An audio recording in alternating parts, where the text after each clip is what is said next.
Welcome to the Age Reversal Seminar. Bill Faloon discusses research projects aimed at rejuvenating elderly humans. The following is a 30-minute excerpt from the 2.5-hour live event.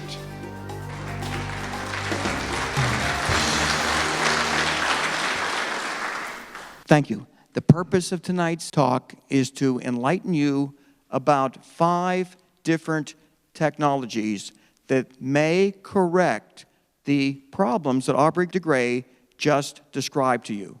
5 different therapies that could be implemented right now using existing drugs. Nothing new has to be discovered to enable these therapies to work. What I'm going to do right now is play you a video clip of something that aired on CNN on October 6th of this year.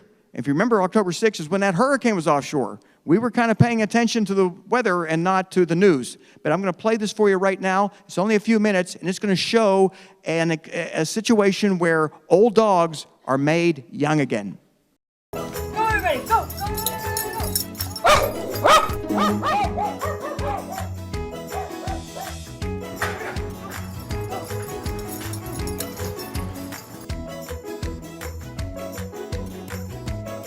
You sit?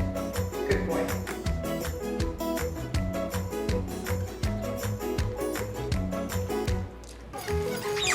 He should be at the end of his life. He doesn't look it. Yes. Before he started taking rapamycin, how long would he run around for? After about 10 minutes of running and playing, he would get really tired, stop, and then his arthritis would kick in. And then he wouldn't walk for the next 2 or 3 days. And now how long will he run around for? An hour or 2.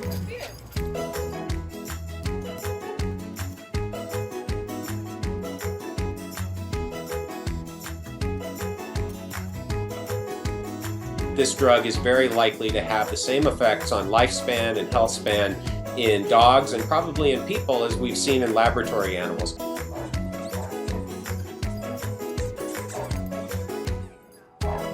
So is this the miracle drug for dogs? I don't know if it's the miracle drug for dogs. It's the miracle drug for my dog. It's what is keeping him alive, I believe. You just saw a case where aging was reversed in that animal model. We are working with a group of scientists who are putting rapamycin into their own body along with metformin to see what kind of age reversal effect it might induce. And there is a large study being done right now with old dogs. And this is a compassionate study, by the way. These are old dogs that are sick, and they're giving them rapamycin, and they're looking to see what kind of an age reversal effect that can induce. Rapamycin sits on your pharmacy shelves. Wherever you're going by a pharmacy, there's probably rapamycin sitting there, and you could buy it right now. But wait, let's see how to do it in humans. So it's not something we recommend you do right now, but it is working with the dogs.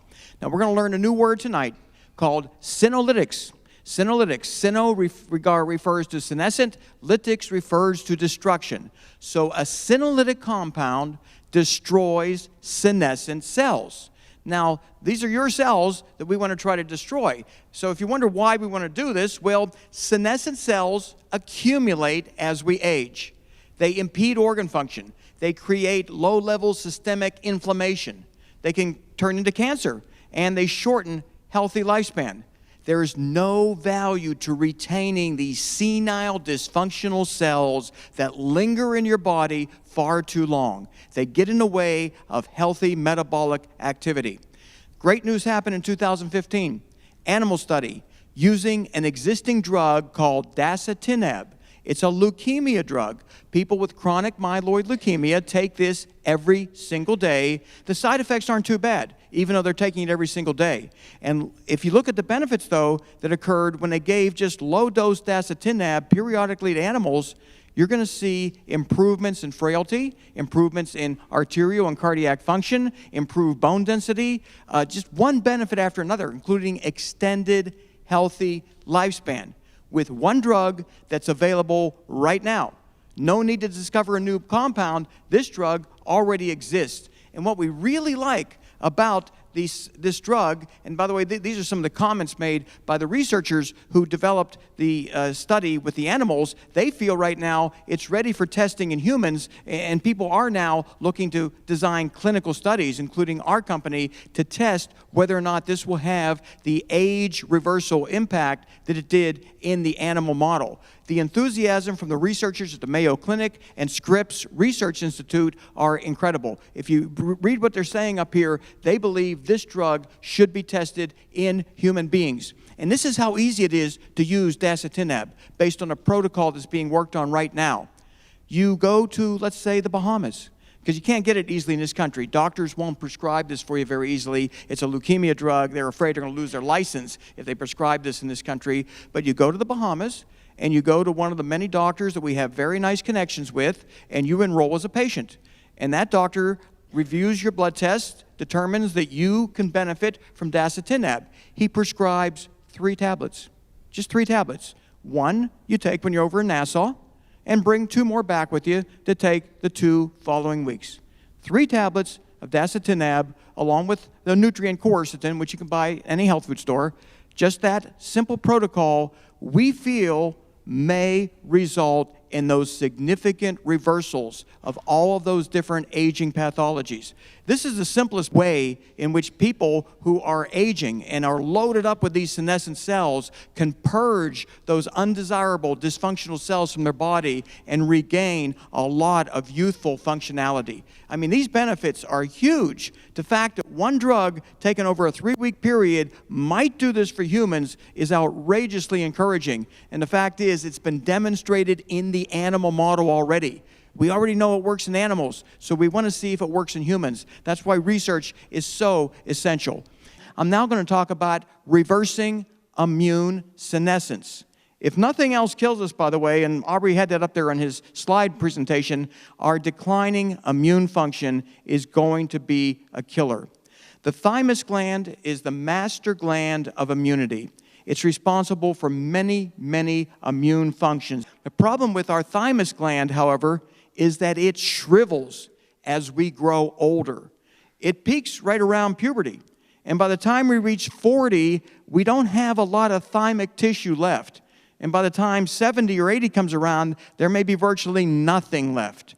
And in response to us losing our thymic activity, immune senescence sets in, and it will kill us eventually if nothing else does first.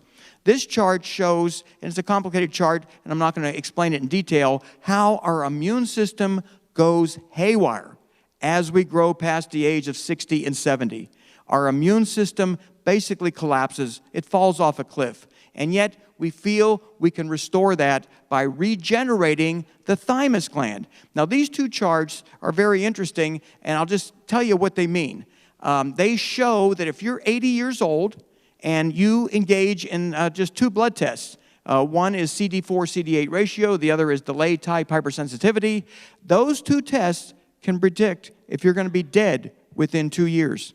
Because if these reflect you are in a severe immune senescent state, guess what? You don't have very much long to go. We are determined to reverse this. It can't be done right now. We're determined, though, to make this happen. When I say it can't be done right now, I can't tell you where to go to get the therapy, but the research is proving incredibly positive.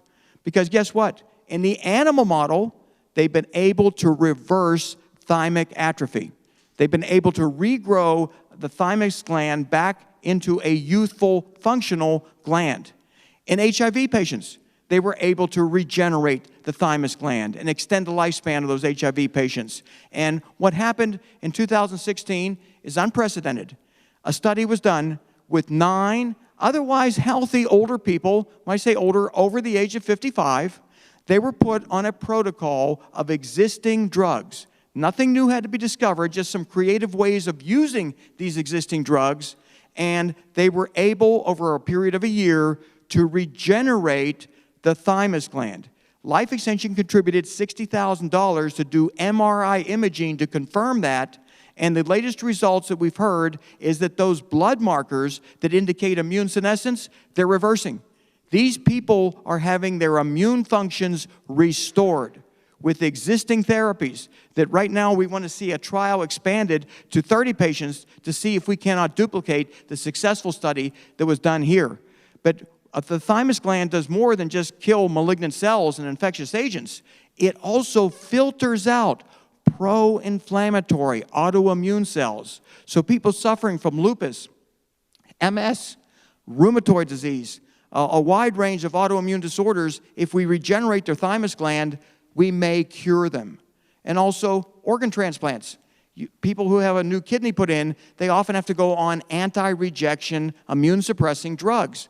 A healthy thymus would filter out those autoimmune cells and enable that person with an organ transplant to maybe reduce their dose or eliminate their dose altogether of those toxic drugs that they need to take.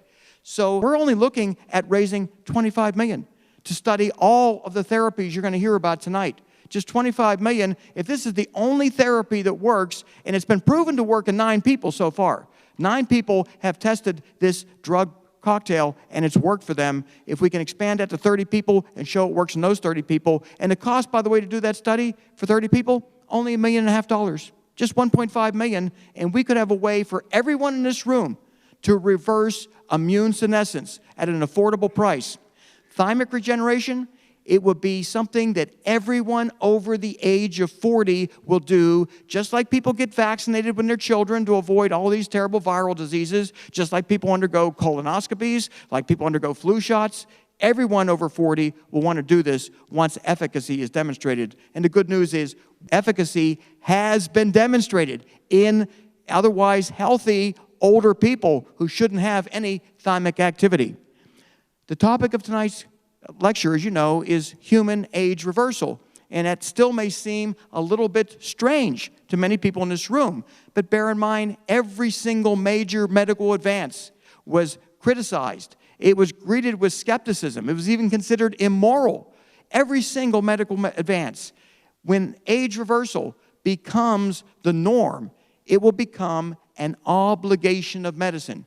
Just like it is an obligation of medicine to use a defibrillator when someone is having a cardiac arrest. Just like all these other technologies have become real and an obligation of medicine, so will the reversal of human aging. We need to fund the physician scientists who have discovered ways to reverse aging in human beings today, but they're not receiving the funding they need, just like Alexander Fleming and the other scientists who are involved in penicillin research just didn't get anyone to back them up. It's an absolute crime. Now, the area of age reversal research that we are most excited about involves the infusion of young plasma constituents into older individuals. And the reason we're so excited about this is that when young blood is circulated into old animals, there is a systemic rejuvenation effect. I've cited 3 references there. There are actually dozens of references that conclusively show that young blood rejuvenates old animals. And what we're going to do is show another news clip, October 27th, 2016. This is how new this technology is. We're going to show this news clip right now, and you can see what scientists are doing as far as using young plasma to make old people young. Right now, a lot of Bay Area geniuses are focused on solving one of the greatest mysteries of life, aging. One company is hot on the trail of an answer. Only on 5 tonight, Juliette Goodrich reports scientists may have found a real fountain of youth, one that can repair aging brains in plasma from young blood. At Blood Centers of the Pacific, 22-year-old Matthew Ryan is donating plasma, a critical component of blood. I've always liked to help people. The pale yellow fluid can help save the lives of patients suffering from burns, shock, or trauma. For one thing, plasma contains all of the antibodies that you have to fight infections. But now scientists believe this fluid may contain something far more spectacular. Think fountain of youth, but with a twist. What's flowing through the veins of young people may help restore old aging brains. Neuroscientist Carolee Nikolic. The very first reaction, I think in all of us, was skepticism. Nikolic heads up Alkahest, a biotech company in San Carlos. He says plasma contains thousands of proteins that do different jobs. But when his colleagues analyzed plasma samples donated by the young and old alike, they were astonished. We have actually now for the first time discovered that there are hundreds of proteins that change with aging. Young plasma is awash in special proteins that rejuvenate tissues. But as we age, they're replaced by damaging inflammatory ones. So the scientists did a simple experiment with some very old mice. We've sped up the video for time. In a special maze that measures learning and memory, old mice have a tough time remembering how to get out. They're stuck exploring dead ends and making lots of navigational errors. But when injected with young human plasma, these old mice head directly to the exit without making a mistake. Not only that, their brains have changed. It's pretty dramatic. Those green dots? Newborn neurons, freshly sprouted in a part of the brain critical for memory and learning. We do our treatment, we see a doubling of that. At Stanford University, Alkahest has now launched the first controlled clinical study of young plasma in humans. It involves 18 people with mild or moderate Alzheimer's disease. The final results will come at the end of the year. If the trial proves safe, then a second study with more patients and a bigger dose. If the treatment eventually proves successful, the hope, by growing healthy new neurons, the brain may clear itself. We are reducing this inflammatory process in the brain. As for Matthew, he knows people with Alzheimer's and wants to help. I think it'll be pretty incredible to say that my plasma could, or anyone else's plasma for that matter, can help them to make somewhat of a recovery. In San Carlos, Juliette Goodrich, KPIX5. The number of people living with Alzheimer's disease is growing fast. If this treatment works, scientists plan on identifying and then manufacturing the critical proteins that offer the greatest benefit. In the January 2015 issue of Nature, very prestigious medical journal, scientific journal, there was a review of all the previous animal studies on young plasma exchange. That's known as parabiosis, by the way, for the most part. And the consistent finding is that when young blood is exchanged with old animals' blood, those old animals grow biologically younger. And it's a systemic effect. It rejuvenates their heart, their muscle, and their brain. In fact, the brain seems to be the part of the body that benefits the most. Young blood rejuvenates old animals. We want to see that happen in human beings. Young blood also extends lifespan. It enables old animals to live longer when they have young blood put into their bodies. Parabiosis is the medical term, by the way, for what they're doing with the animals, where they're exchanging young blood with old blood in the animal model. And the good news is, the leading institutions in the world, Cambridge, Harvard, Stanford, they're pursuing parabiosis research. They're looking for ways, just like you saw in that newscast, which was only aired a couple months ago, to enable older people to grow biologically younger. The technology is there. Johnson & Johnson has put $50 million into a research study at Stanford to see if young blood cannot be made into an effective treatment for Alzheimer's disease. And based on the preliminary data that we're seeing, it may very well work. This is something that just is so outrageously exciting, but the idea that this study just came out in November, by the way, where they took blood and plasma from 18-year-olds, and they injected it into mice over just a brief period of time, and they got these kind of results. These kind of results, the one that entices me the most is that the old animals acted young. Because, as you know, old people, they don't behave young at all. They move very slowly. But the young animals were scampering around their cage as if they were much younger. So we're very impressed with this technology, and a significant portion of the money we're seeking to raise is going to go into this type of research, because if it works, we're going to make some major, major breakthroughs. So we know conclusively today that young blood rejuvenates old animals. We need to translate that now into the human clinical setting. And for those who have doubts as to whether or not we can identify the right proteins, as to which specific proteins are inducing age reversal, we don't really care, because smallpox was eradicated before anyone knew that viruses existed. It was eradicated.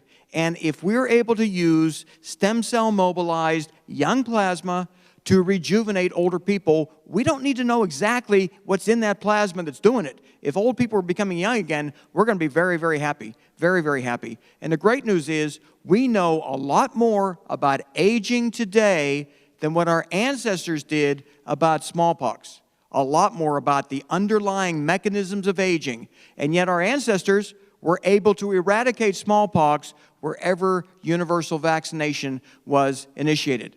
Now, it took 180 years to eradicate smallpox from around the world. A long time. We can't wait that long. We can't wait that long to eradicate aging. We need to initiate these types of studies right now.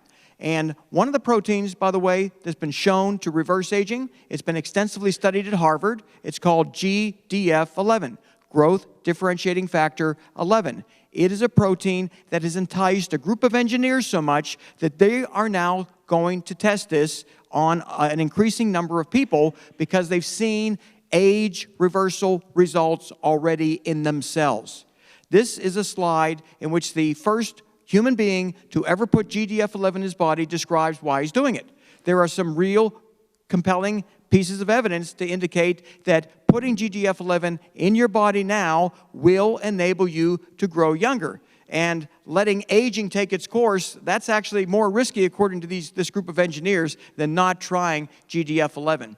Mechanisms of action of GDF11 are very significant. It facilitates DNA repair. It reactivates stem cells in your body. It promotes the development of progenitor cells so that you can regenerate the damaged organs that are causing us to prematurely die. So there's really good data to show that if you just restore GDF11 to youthful ranges, and I know that chart's not easy to understand, but what it shows is that animals with GDF11 restored, their DNA repair is identical to that of younger animals. This is an incredible breakthrough. So that's motivated this group of engineers to start self-experimenting with GDF11.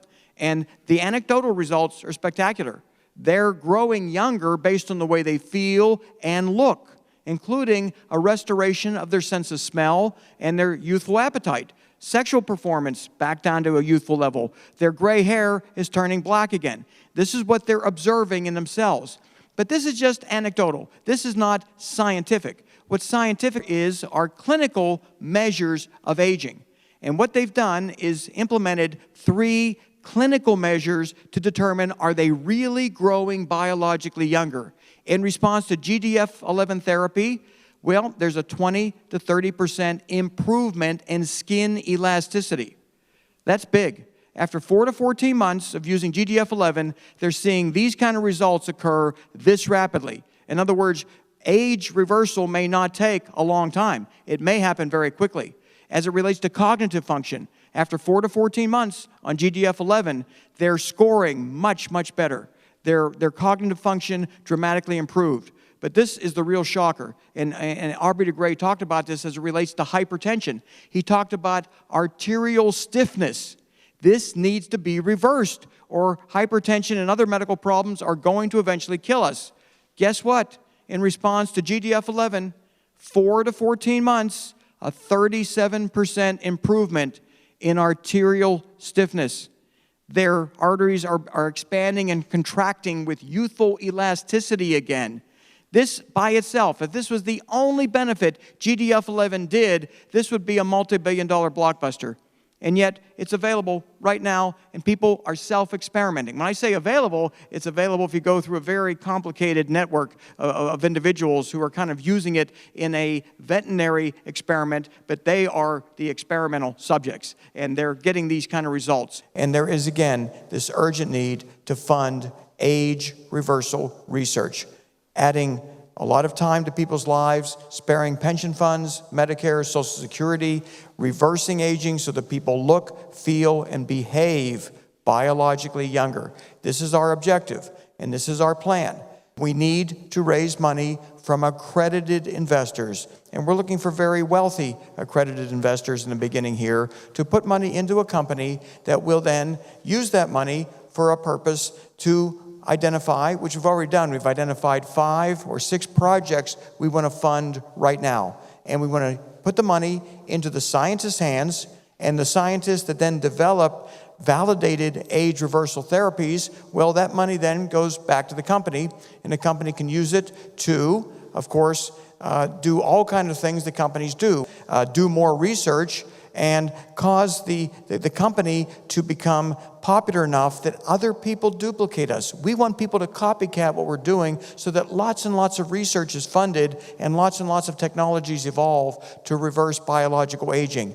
At a minimum, Age Reversal Therapeutics is going to be a catalyst that will stimulate the creative genius of the scientists that exist right now. And this is how easy it is to raise $25 million. We know about 10,000 wealthy, accredited investors who want to live longer. If just 250 of them put up $100,000, and I know that does not pertain to most people in this room, but if just 250 of people who can afford it puts up $100,000, we've got to $25 million. We can do all of the research that you've heard about tonight. All of that can be done for a very small amount of money. This is not like a biotech. And to give you an example of how money is raised for causes that you wouldn't think would generate this much enthusiasm, just 3 days after the tragedy at the Pulse nightclub in Orlando, where 50 people were killed and 50 seriously injured, just through crowdfunding, over $4 million was raised to help strangers. Strangers donating money to help strangers. It's a wonderful act. Well, we want to help humanity. We want to save humanity from aging, but we also want to save ourselves. And yet we're being challenged right now to raise the money that we need to do this research. Time magazine, April 2016, talked about children born today living to be 140 plus years. That's going to happen, but that doesn't benefit anyone in this room. I don't see any kids in this room. We're all aging adults. We need to accelerate this technology so that we can live longer. We can benefit from the emerging science of age reversal. And we don't want to be in this predicament. We don't have to accept this anymore as being inevitable. The technology exists right now to enable us to grow biologically younger to one degree or another. And these are the 5 to 6 projects that we want to see funded right now. We don't want to wait. Dr. Mahara is ready to go right now with his research. Dr. Greg Fahey with his thymic regeneration, the group of engineers with the GDF restoration, the dasatinib, that research may be already being done. The company can utilize the findings to then enable people to get rid of their senescent cells, and young plasma transfer, taking the plasma from young, healthy individuals, putting into the bodies of older people, and reversing their aging process. We don't know why anyone would hesitate to put money into this if they can afford it. Most people can't, and we know that. We're looking for the wealthy people to donate money in the form of an investment. So if the company makes money, they make money. But that's not the reason I'm here. I'm here to motivate people to understand that aging is no longer inevitable. It's something that we believe can be reversed. Can you imagine if just a tiny fraction of the ultra-wealthy people of this world put a tiny fraction of their net worth into age reversal research?